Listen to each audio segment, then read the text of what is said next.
Thank you, Joe. Good morning, everybody. Good morning.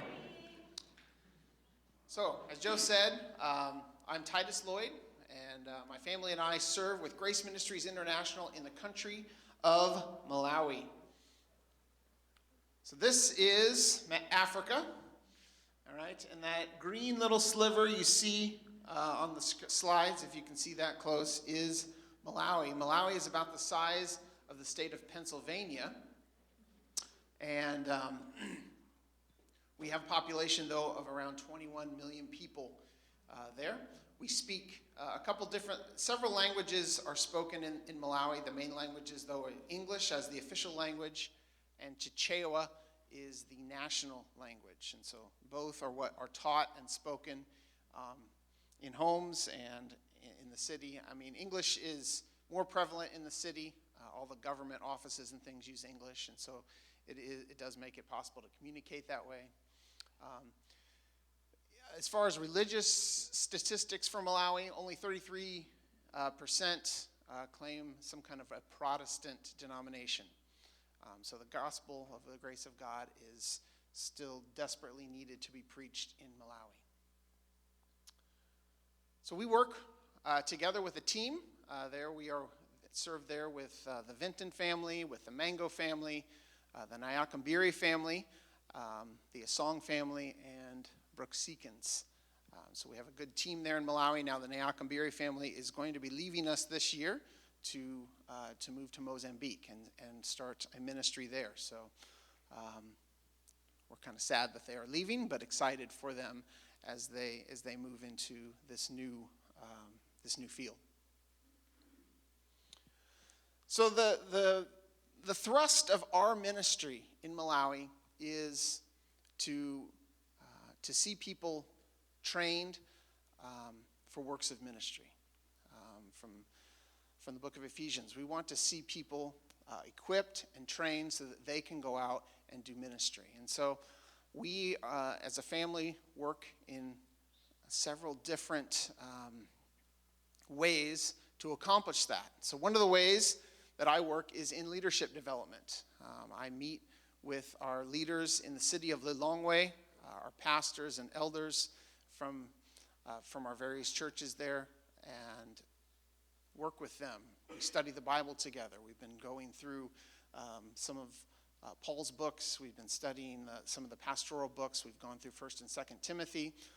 We were in the process of going through 1 Thessalonians when it was time for us to come to the United States for home assignment. And so I was able to pass that responsibility on to Pastor James Bonda, the pastor of my home church there. And he's been able to take on that role of continuing to accommodate and lead those meetings. And so that's what we want to do as we start ministries, as we work through ministries. We want to be able to hand those ministries over so that we can start new things and continue in doing new things. And so that's one of those ministries that I've been able to hand over, and that's exciting to see. I'm also I work with the National Council of the Grace Church, and I work specifically with the treasurer and helping with finances and things. And so we make plans for our ministry throughout the country of Malawi. I have opportunities to preach and to teach, as all missionaries are likely to do. And so I have the opportunity. I enjoy spending time with my pastor in our church in what's called Area 23 Church. The city of Lilongwe is broken up in a bunch of different areas, and so that's kind of how things get named with a number. And so that's why it's called Area 23. We also we have about, I think, 50 some areas in Lilongwe. So I enjoy. Pastor James and I will go through a book of the Bible and go through verse by verse and teach that. Now, I try to not take over too much, as it is his church and he's the leader of that church. And that's what we want people to see, that he's the pastor, not me, not the missionary. So maybe I will preach maybe once a month or once every other month, just depending on how things are going. We also host a pastors' conference every year in Malawi, where we bring together all of our pastors and encourage them and teach them. We use that as a time to focus on, training, specifically some of the things that we believe as Grace Church, some of the distinctives that we have, the fact that we are mid-Acts dispensational, and we want to teach what that means and teach from how Paul had the mystery revealed. And I had the privilege of actually teaching the revelation of the mystery and all the things that contained in our pastors' conference last year. So I taught for about 8 hours. That was a new style, a new thing for me to teach through a topic all at once in that amount of time. But it was fun. It was a lot of work to prepare for that. I also have the opportunity to preach at African Bible College. I'm on faculty there, and I'll talk later. My oldest son is a student there now, and so they invite the faculty to come and preach. And so, again, I have an opportunity to preach the gospel and share God's grace to that audience as well. So when we first went out to Africa, we started in Zambia. We spent a year there, and my focus was on computer and technology. That's what my background is in. It's been a long time since we were at this church. When we were in the States last time, we were unable to speak here because I ended up having to go back to Malawi to help host a swim event and do some of the technology for that. So that happened to be the week of your mission conference. And so it's been a number of years since we've been here, but we did visit here when we were first going out to Zambia, and then after our first home assignment, we talked about some of the ministries that we do in regards to technology. And so that's my background, and I'm able to do that in a number of different venues and teach in a number of different venues. So one of those venues is our Malawi Grace Bible School. I teach our pastors and people going through our Bible school program. We have a 3-level program that we are trying to get all of our pastors and all of our elders and church leaders to go through. And some of those classes are computers. And so I teach how to type. I teach how to use Microsoft Word, Excel. I've done some training in PowerPoint to some of our Bible school teachers as well. And that's to equip them for the ability to use that technology to enhance their ministry. It also helps us as we work on some different projects that we're trying to accomplish in Malawi. We need people that can use computers to accomplish some of the things that we want to do, like writing, like translation work, and things like that. So those skills are a benefit for them. I also teach at African Bible College. I'm one of the computer professors. I teach Intro to Computers and have an opportunity to train and interact with students who are going to be leaders in the country of Malawi, and many of our graduates are already holding high positions in the country of Malawi, and even some of the people that I taught years ago have been able to attain that. So it's been just a privilege to be a part of that ministry as well, and to train up leaders for the country. I also am teaching for ABC Christian Academy.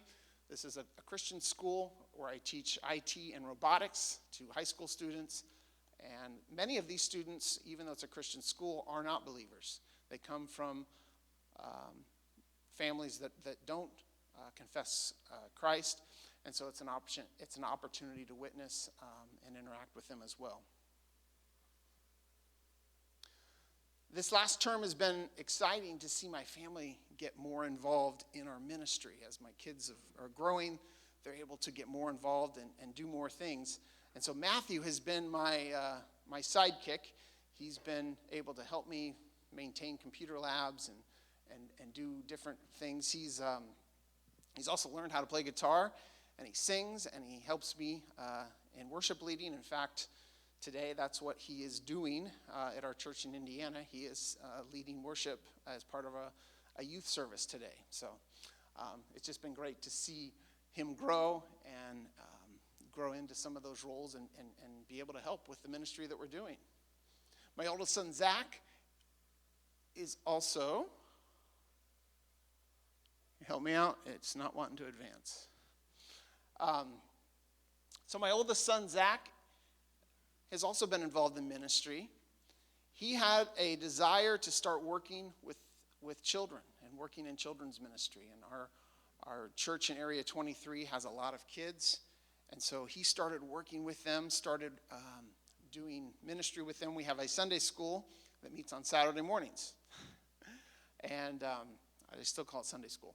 But so every Saturday morning, 8 o'clock, we are in Area 23. He's working with the children. But he discovered that he had a problem. Kids, young kids, haven't yet learned English in school. They learn Chichewa at home. They speak Chichewa at home. They haven't gotten to a point in school where they learn English yet. So he had a hard time communicating well with them. And so he had a desire to learn Chichewa. So we sent him to the village for a month for an intensive Chichewa school, basically. He went and studied with a friend of his and spent a month learning the language so that he could better interact and work with these children in Area 23. And that language is also now benefiting him as he lives in the dorms at African Bible College. Kristy also has been, is involved greatly in our ministry. She homeschools our kids and spends a lot of time devoted to that. But she was also recruited to teach in our Malawi Grace Bible School. Joseph Asong came to her and said, we need an English composition course, and we need somebody who can teach that. And he knew that she was capable of that, and so she started developing a course that she could teach English composition. One of our goals is that we want to have Malawians writing their own content, their own material, so that they're not just relying on missionaries and people from the United States sending materials. We want to see curriculum and books and all kinds of materials that are written there in Malawi. And so composition is one of those things. In the course of doing that, she realized that we don't have a good library. It's hard to write things when you don't have a way of researching and you say, well, we want you to write a research paper. Well, where do we get books? How do we get access to some of those materials? And so in the process of that, she saw we need to have a library that is functional, that is well organized, that is well stocked. And so she's been working hard to do that, to raise funds, to get shelving, and to build a library as a reference for our Bible school students, for our pastors, as we continue to train them, and we want research to be part of what they do. We, of course, develop relationships as we interact. We've been in Malawi for the last 14 years, in Africa for 15 years, and so we've developed lots of relationships with people, and it's just exciting to see the fruit of that. One of the people I've spent and invested time in is now a musician. We have a couple of his albums sitting on our table. He's recorded some albums. He's actually going to be coming and studying jazz in the United States. And so he's one of my African Bible College students, somebody that I also worked with in leading worship.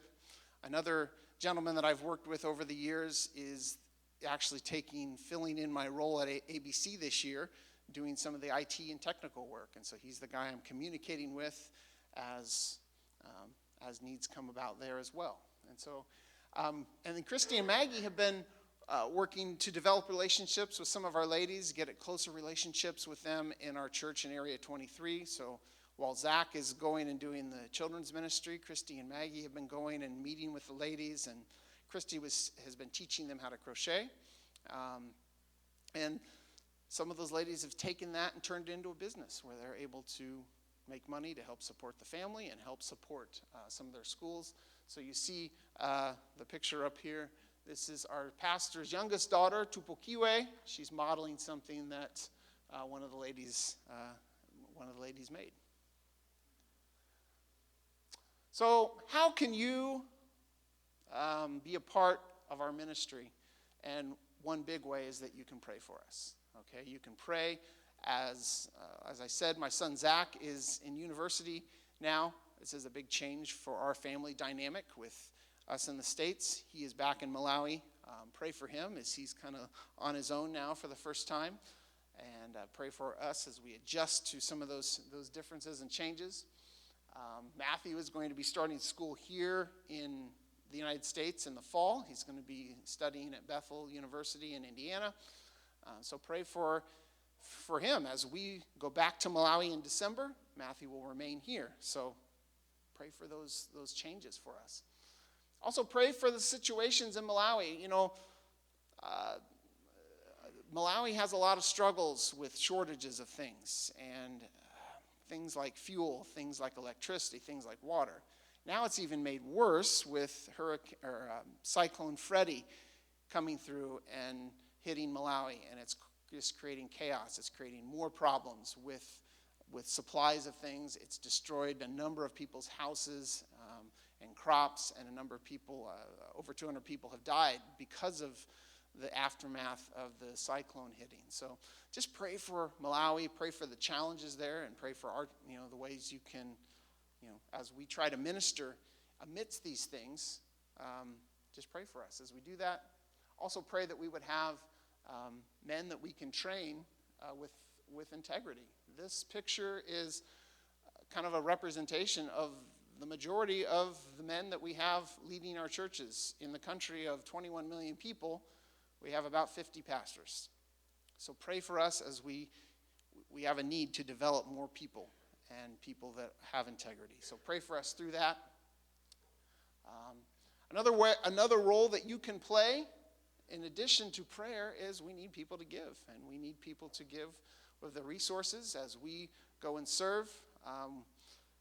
We need people who can support those efforts. One of the ways you can give is to our library project. We're trying to raise about $2,700 to finish constructing shelving and labeling and covering books and getting everything set up so that we can have a fully functional reference library for our Bible school, for our pastors as a resource there in Lilongwe. I'm also looking for funds to complete a translation project. We want to have our 3-level Bible school program fully in both English and in Chichewa so that we can cover everywhere that we go. We can reach everybody and teach in the language that is going to be most useful for them.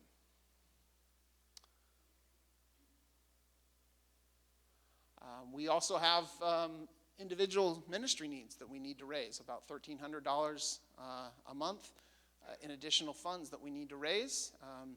I know economic times are challenging, and it affects us everywhere. We pay about $8.50 a gallon for diesel currently in Malawi when we can get it. And so those are just an example of some of the things. To do ministry, we have to have the resources to be able to go and do those things. So we are looking for people to partner with us in that. And some of you, God might be leading you to go to a mission field. GMI has recently revised and updated their vision and called it Vision 2033, their next 10 years. We want to open a new field on a new continent.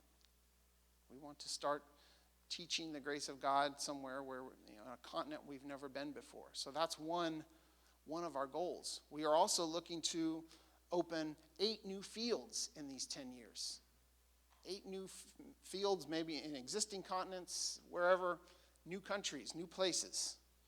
We're also looking for 30 new families or individuals to join GMI's team and to serve in these places. And so if this is something that you've considered or you're thinking about, or maybe you hadn't thought about, but you see that God maybe is working in your heart towards this, please come talk to me about it. I can put you in contact with the right people so you can consider and look into that process. And here's our contact information. If you have your phone, you can point it at the screen there and sign up for our prayer letters. The QR code will take you to the website. You can also, I have a QR code back on our table as well. Or you can even use pencil and paper and fill out your information there as well if you don't want to use your phone. But please sign up so that we can keep you updated as to how we are going with our ministry. We do want to thank you for the opportunity to be here. Thank you for your ongoing support over the years. And thank you very much.